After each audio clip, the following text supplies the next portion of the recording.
दोस्तों आज के इस वीडियो में हम आपको एक ऐसे शख्स का वाकया बताने वाले हैं जिसने रमजान के मुबारक महीने में जिना कर दिया। उसके बाद में उस शख्स पर अल्लाह ताला का ऐसा अजाब आया कि जिसके बारे में जानकर आपके भी रोंगटे खड़े हो जाएंगी, आप भी कुछ सोचने पर मजबूर हो जाओगी। इसलिए आज का यह वीडियो आप सभी के लिए बहुत खास है, आप इसको आखिर तक जरूर देखें और मेहरबानी करके इसे शेयर भी कर दें ताकि और भी लोगों के पास में यह वीडियो पहुंच जाए। तो चलिए दोस्तों शुरू करते हैं। दोस्तों कहा जाता है कि किसी इलाके में एक आबिद नाम का शख्स रहता था जो बड़ा ही नेक और परहेजगार था, जिसको जवानी का सबसे बड़ा इबादत गुजार बंदा माना जाता था। वो बस्ती से दूर एक मकान में हरदम अल्लाह की इबादत करता रहता था। उसी बस्ती में 3 भाई अपनी एक जवान और कुंवारी बहन के साथ में रहा करती थी। अचानक उनके मुल्क पर दुश्मन हमलावर हो गई, इसलिए उन्होंने जहाज में जाने का इरादा कर लिया। लेकिन उनको इस बात की फिक्र हुई कि वो अपनी इस जवान बहन को किसके पास में छोड़कर जाए। बहुत सोच विचार करने के बाद भी उन्हें कोई भरोसे लायक आदमी नहीं मिला कि जिसके पास में वो अपनी जवान बहन को छोड़कर जाती।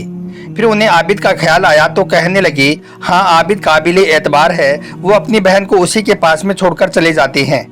इसलिए फिर वो तीनों भाई आबिद के पास गए और तमाम सूरत हाल उसे बता दिया। उनकी बातें सुनकर आबिद ने साफ साफ इनकार कर दिया और कहने लगा कि मैं इस जिम्मेदारी को नहीं उठाऊंगा। वो तीनों भाई इसके लिए मिन्नतें करने लगे, बार बार इसरार करने लगे।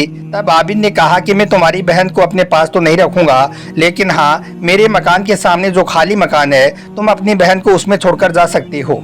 वो तीनों भाई इस बात पर राजी हो गई और अपनी बहन को आबिद के सामने वाले मकान में छोड़कर जहाज पर चले गई। अब आबिद रोजाना अपनी इबादत से फारिग होकर नीचे आता और अपने मकान के सामने खाना रख देता और फिर अपने इबादत खाने का दरवाजा बंद करके वापस ऊपर चला जाता। फिर लड़की को आवाज लगाता कि खाना ले जाओ। यह सुनकर वो लड़की वहां पर आती और वहां से खाना लेकर चली जाती।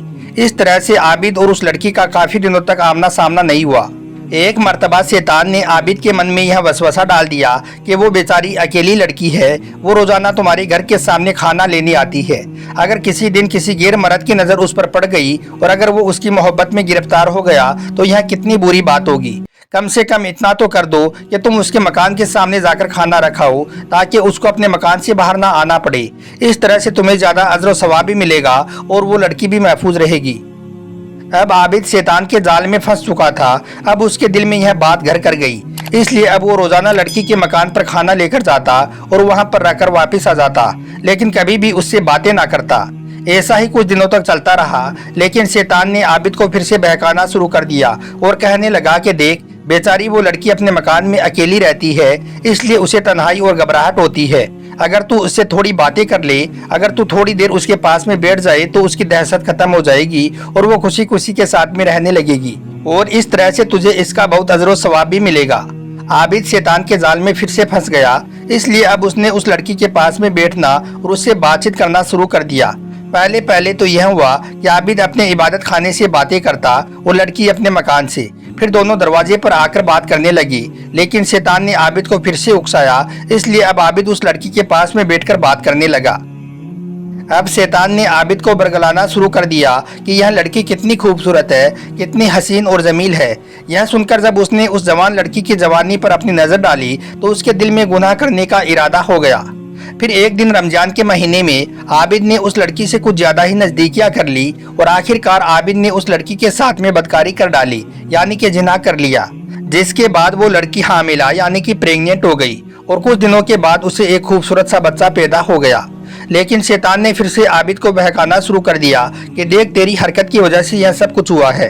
अब जरा सोच, जब इसके भाई आएंगे और वो अपनी बहन को इस हालत में देखेंगे, जब यह बच्चा देखेंगे तो तुम्हारी कितनी बदनामी होगी और उस वक्त वो तुम्हारे साथ में क्या करेंगे। इसलिए अब तेरी बेहतरी इसी में है कि तू इस बच्चे को मार डाल ताकि उन्हें इसके बारे में कानो कान खबर भी ना हो और तू बदनामी से बच जाए। इसलिए फिर शैतान के बहकावे में आकर उस बदबख्त आबिद ने उस बच्चे को दबाकर मार डाला और एक जगह पर उसको दफन कर दिया। अब उसे इत्मीनान हो गया कि अब यह लड़की अपनी बदनामी की डर की वजह से अपने भाइयों को इस बारे में कुछ भी नहीं बताएगी। लेकिन शैतान फिर से आबिद के पास आया और कहने लगा, ए जाहिल इंसान, क्या तूने यह गुमान कर लिया है कि यह लड़की अपने भाइयों को कुछ भी नहीं बताएगी? यह तेरी भूल है, यह जरूर तेरी हरकतों के बारे में अपने भाइयों को बता देगी और तुझे बेइज्जती और बदनामी का सामना करने पड़ेगा। अब तेरी खैर इसी में है कि तू इस लड़की को भी मारकर दफन कर दे ताकि पूरा मामला ही खत्म हो जाए। आबिद शैतान के बहकावे में आ गया, इसलिए फिर उसने लड़की को मारकर उस बच्चे के साथ ही दफन कर दिया और आबिद फिर से अपनी इबादत में लग गया। वक्त गुजरता रहा, आखिरकार उस लड़की के भाई जहाज से वापस आ गई। जब उन्होंने उस मकान में अपनी बहन को ना पाया तो वो आबिद से अपनी बहन के बारे में पूछने लगी। यह सुनकर आबिद मासूमियत के साथ उनसे कहने लगा कि तुम्हारे जाने के बाद एक दिन अचानक से तुम्हारी बहन का इंतकाल हो गया। मैंने उसे यहाँ पर दफन कर दिया है, यह उसकी कब्र है। इतना कहकर आबिद फूट फूट कर रोने लगा। दोस्तों, इसके बाद वो तीनों भाई अपनी बहन की कब्र के पास में बैठकर रोने लगे। काफी दिनों तक वो अपनी बहन की कब्र के पास उसी मकान में रहे, फिर अपने घर को लौट गए क्योंकि उन्हें आबिद की बात पर यकीन आ गया था।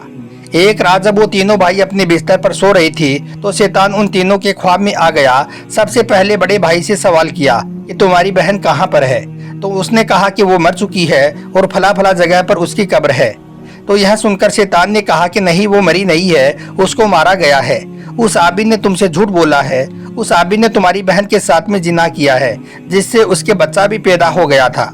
यह देखकर आबिद ने आपके डर से आपकी बहन को और उसके बच्चे को दोनों को मार दिया है और फला जगह पर दफन भी कर दिया है।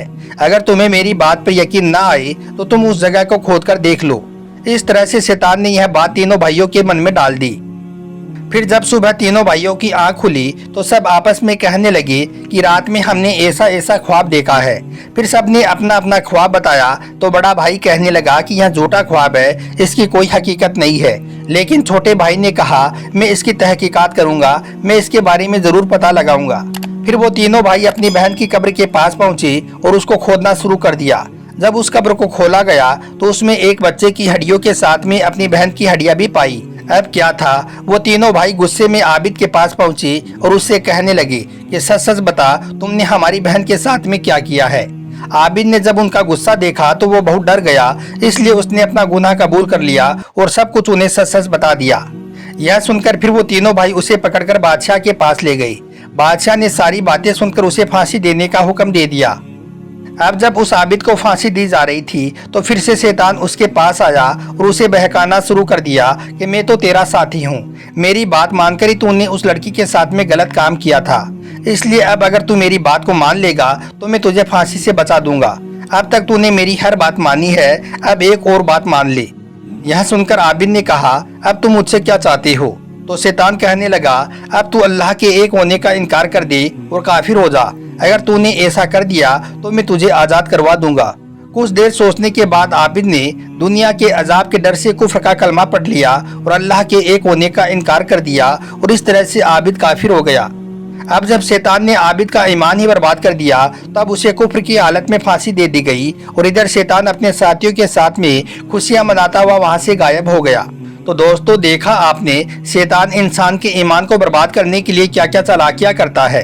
अब शैतान आपको इस वीडियो को लाइक करने और शेयर करने से भी जरूर रोकेगा, लेकिन आपको शैतान की बातों में नहीं आना है। आप इस वीडियो को दिल से एक लाइक भी करना है और आपको इसे शेयर भी करना है। आपका वीडियो देखने के लिए बहुत बहुत शुक्रिया।